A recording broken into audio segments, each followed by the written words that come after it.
Green Lantern Corps number 2, written by Peter G. Tomasi, art by Fernando Pasarin. We last left off with an entire planet being genocided and 2 Green Lanterns dead. Pick up pretty much right there. They're still investigating the planet. They look around and it's like, okay, so someone left this entire planet out to dry, had the ability to kill 2 Green Lanterns and then surgically cut off their fingers, but they didn't take the rings. Like, the rings are still out there searching for replacement lanterns within their sector. So what the hell is going on here? And one of the lanterns named, I want to make sure I get his name right here because they does something, Isamat. He's like, they're more than just lanterns. They were people. They have names, and we're going to take them down from these bloody pikes. So they put him down to be interred. And then they look around them and they're like, hey, there's an entire planet of dead things here. Like, what do we do with this? And one of them just straight up says, like, nothing. Like, this has to just serve as a reminder and, like, the evidence when we finally take down whoever did this. And then, like, as if right on cue, they get a detection of the same sort of portal that was detected on this planet is opening up on a nearby planet. So they're like, all right, cool, let's go. And they start flying off. We get a cut to a planet filled with dark things. They have a green glow about them.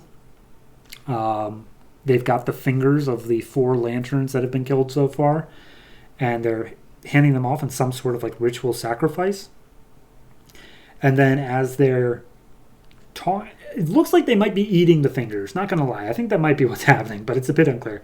But anyway, the portal opens up and all the water from that previous planet is being dispersed on this dead-looking one. And they're like, finally, we have a sea. Our planet is coming back to life again. But there's a little beep on one of the guy's monitors and how there's a problem that needs to be addressed. Cut to planet of Zabas, which is where the detection was being done on the Green Lantern side. Portal is sucking up a whole bunch of trees and these cute little Ewok-looking things. I guess they're more squirrels, but you know what I mean. The same sort of vibe. And Green Lanterns show up and they plug up the portal with their constructs. And they're like, all right, save the civilians. Do what we can to take out the portal. Because now they're trying to take all the trees on this tree planet. And as they're trying to plug up the portal, something's coming through. And it's just a bunch of these like black leather / armor clad guys. None of them really have any sort of personality to them. They're like all identical. So they start crashing through. There's maybe like 10 of them. And they start beating up the Green Lanterns throughout. They're setting up some pretty good strategies, but they're managing to use their rings to blow them away. Isamat goes through and he's like, you said the only way we could deal with this portal is to blow it up, so here I go. Suicide mission. And he goes towards the portal to destroy it. And seemingly he did. As soon as he hits the portal, it explodes and he's able to take it out. But as John and...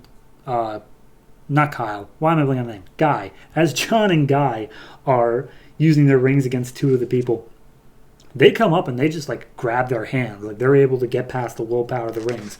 But then Guy and John recite the oath, do the whole in brightest day, blackest night, blah, blah, blah. And they blow the guys away with their immense willpower. Hit them hard. And they're like, oh, well, you just have to have more willpower, guys. That's all it takes to beat them.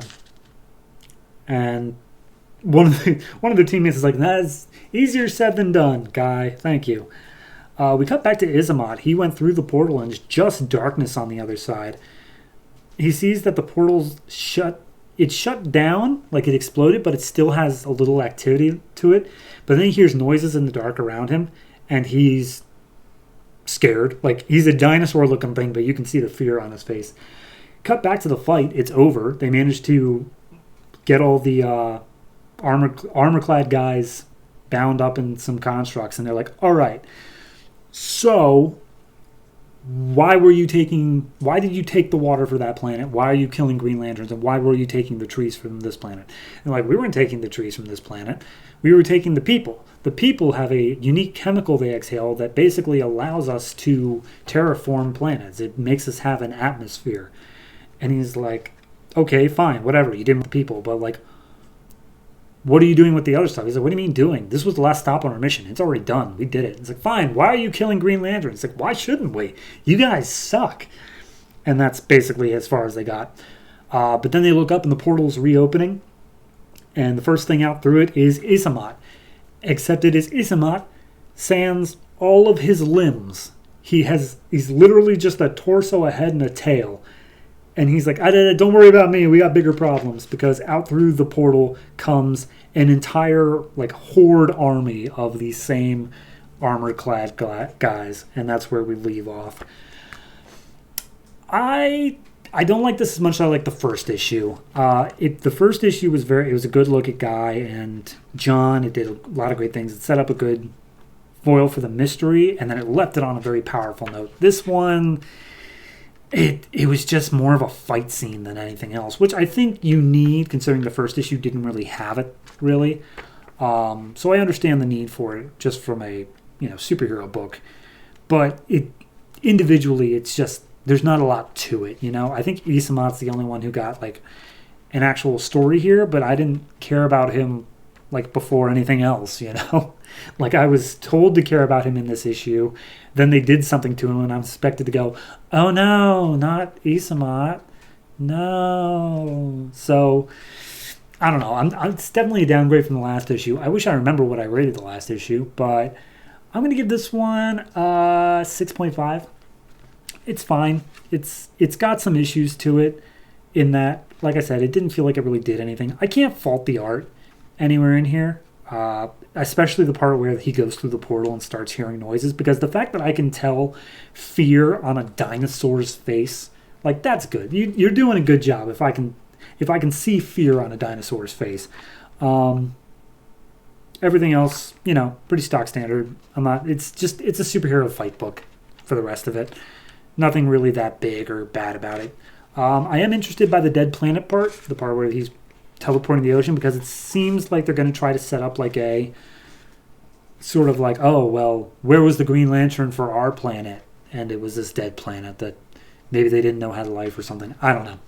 Just speculation on my part. But yeah, it's an okay issue. I think it just needed to happen for the sake of having a fight. But hopefully they can bring it back to more of the tone of issue number 1 by the time we hit the next issue.